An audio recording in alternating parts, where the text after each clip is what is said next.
disease, soil, drought. Each season bringing new challenges farmers hope they won't face. Agriculture reporter Marcia Gorel follows the successes and failures of Saline County crops. She and University of Missouri Extension agronomist Wayne Crook will look at what's stunting local growth, what nudges farmers closer to productive harvest, and the science behind mid-Missouri fields.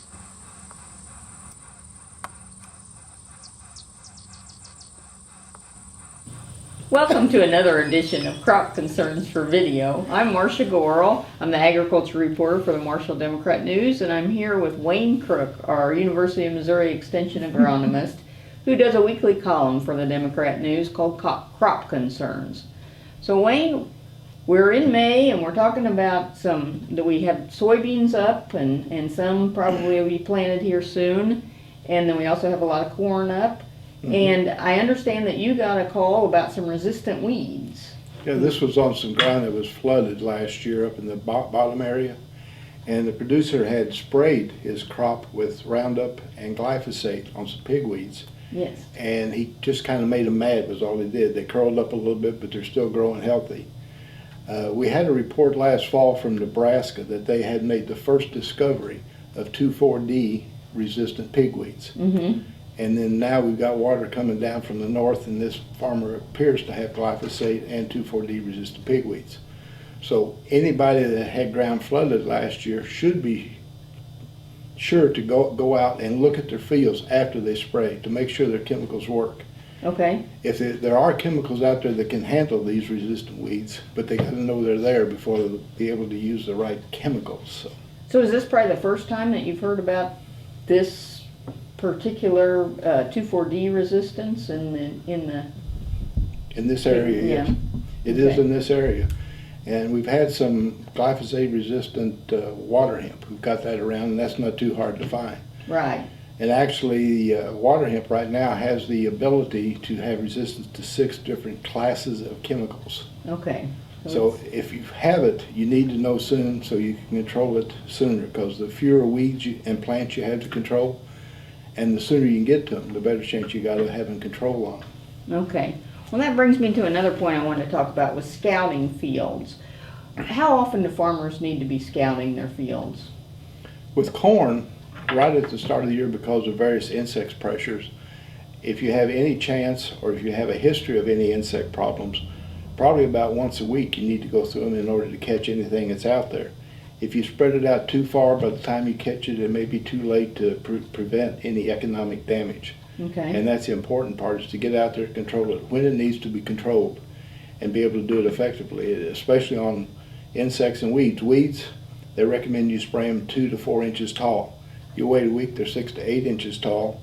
It's going to take more chemical, it may take different chemicals, but it's definitely going to be more expensive to control them. So Right. the sooner you can find the problems, the better control you get, and probably the cheaper control. You're going to get both. Okay. So it's important to get out there often and be Often. looking for things. What about specific bugs that we should worry about this year, this time of year in May and early June? Right now, black cutworms, we're still dealing with them.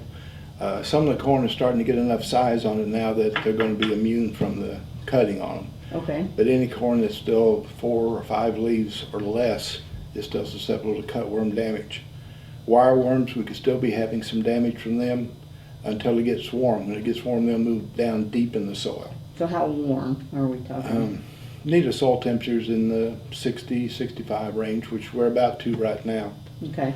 And then also grubs. We've got a lot of grubs out there. There's 5 different species plus Japanese beetles, so you got 6 altogether. Okay. Japanese beetles are moving up. We usually expect them to come around the end of May. Because of the warm weather, I would expect them to be 2 to 3 weeks earlier than usual to scout for them. Right. Everything's a little early this year. Right, and they will eat a lot, and they can do a lot of damage pretty quick too. In a hurry. And what do farmers need to look for the Japanese beetle damage? Basically, it's the same with the other beetle damage. You're going to see plants disappear, or you're going to see plants that have been over and wilted, laying on the ground, dying. Okay. Well, if you see that, that's a concern. So. Yeah, and it's pretty obvious, but you got to be out there. A lot of these insects will occur in spots in the field, not in the whole field. Right. So when they do their scouting, they need to make sure and cover a good sample of the field. If you've got 3 or 4 different soil types in the field, scout each soil type just to make sure you get across it. If you've got a different planting date, scout each date. If you've got different fertility or different hybrids, you may want to look at that too, because there may be some difference with hybrids. Some of them may be more tasty than others, and they move to them. Okay. Okay. Well, I know that we've had some hail recently, and we've had some poor stands, and we've had some cutworms.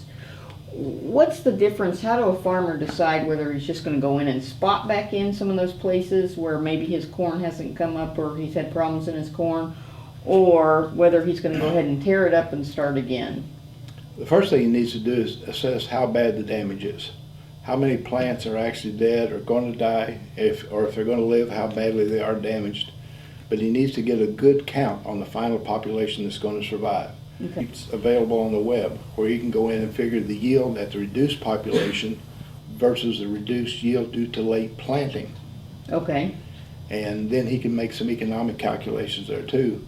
The other problem is if you go in and just spot, anything that is left there that is not killed is effectively going to be a weed on the new crop that comes up. Right. So sometimes you're better off just destroying the whole crop, or at least destroying the whole area, and then replanting instead of leaving maybe a 25% stand. Okay. Because you're going to reduce some of your yield potential just from the weed effects from what is left. Okay. All right.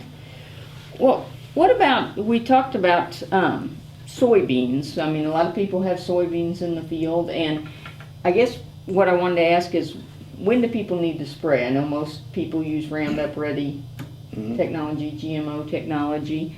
And when do they need to be spraying the soybeans? I know it's more critical in corn to get the weeds down, and Right. a lot of people, but people tend to wait too long sometimes in soybeans. One of the biggest things with soybeans is people try and wait as long as they can so they can get by with just one spray. Right.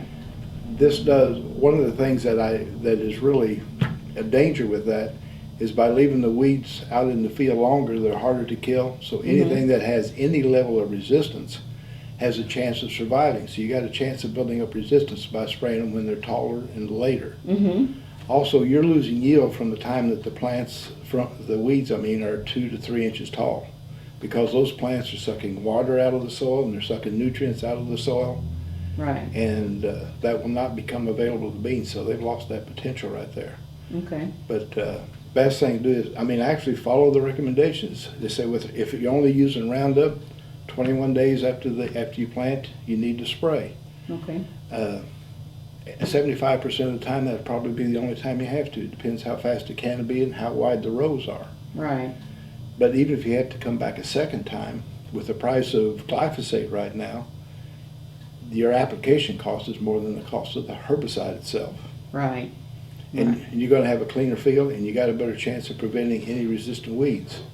Again, right now, because of the resistant weed situation, a lot of people are going to a 2-pass program. They put a residual down before they plant, which will control the weeds to a certain level. It will attack some weeds that glyphosate can get.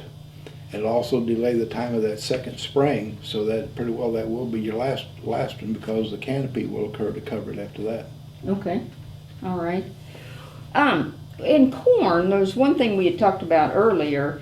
In corn, because a lot of people are doing corn on corn, you said that might be a need for extra nitrogen. Can you tell me a little bit about that? Especially in a no-till situation. Part of it's due to the corn plant itself. It has what they call an allelopathic effect. Basically, the plant produces a chemical that inhibits the growth of certain grasses and even corn. Okay. So, and a lot of these chemicals are in the stalks too. So if you've got a lot of stalks or residue on the ground, and then you get a lot of rain, it'll wash the chemical out of the plant into the soil. And then when you got corn on corn doing it that way, you're fighting with the residue. You got a cooler soil, you got a wetter soil, Right. and then you got an ingredient in the soil that's slowing down the rate of growth of the corn also. Okay. And between those factors, you can potentially, if it's not managed according to what your needs are, you can lose 10 to 20 bushel an acre on corn after corn. And usually what it amounts to is the plant's growth is inhibited where it can't take up nitrogen as well. So if you add extra nitrogen to it so that the plant has sufficient nitrogen to grow, you can make up for that loss to a great extent and probably not show any yield loss. Okay. And you had said that you read a study about the difference between soybean after corn, or corn after soybeans, or corn after corn, and that sometimes it can cost you Yeah, quite a basically, bit. this data is out of Illinois showed that corn after corn versus corn after soybean, if you take multiple years and average them together, figuring $5.50 corn and $12 soybeans, basically over a longer period of time, there's only $4 an acre advantage to, it was actually to the corn soybean rotation. Really? The advantage for the corn soybean rotation. Yeah. So it's not that much of an advantage as long as you're worried about the fertilizer and making sure that Yeah, it's the fertilized. Yeah, fertilizer, land cost, herbicide cost, but that's taking the assumptions of the corn and bean price into effect too, and that will change. Can I has. quote you on that? Yeah, I guarantee you it will change. But you can't tell me which way. No, it'll change up or down. How's that? Well, I know we got our corn planted earlier this year, but remind me again, what does the university recommend for the optimum dates of corn and for soybeans? Corn, they show basically no yield loss until about the first week of May. Okay. So anytime before that, but not too early. Usually, if you plant real early in March, there's a potential for some yield loss due to stand establishment and insects and stuff. But anytime in the month of April seems to work great without any significant loss. Beans, you need to get up to 60 degrees, and soil temperature. And about the 1st of May was pretty good this year, and that's when most people got started a little bit. Right. But also our soil temperatures this year were a little bit warmer They earlier. start out warmer, yes. So that helps get them up too. But isn't it till like June 10th or something, the optimum? I mean, or is it, has that Yeah. changed? Basically, statistically, you show no yield loss till about the 10th of June. Okay, so people still have time, so. Well, again, I'm sure the dust is going to fly everywhere. I think so. I think so. Well, thank you very much, Wayne. I appreciate it. And I want to thank Central Missouri Agri-Service for sponsoring another segment of Crop Concerns for Video. And I also want to thank our videographer, Sarah Reed. And thank you all for watching.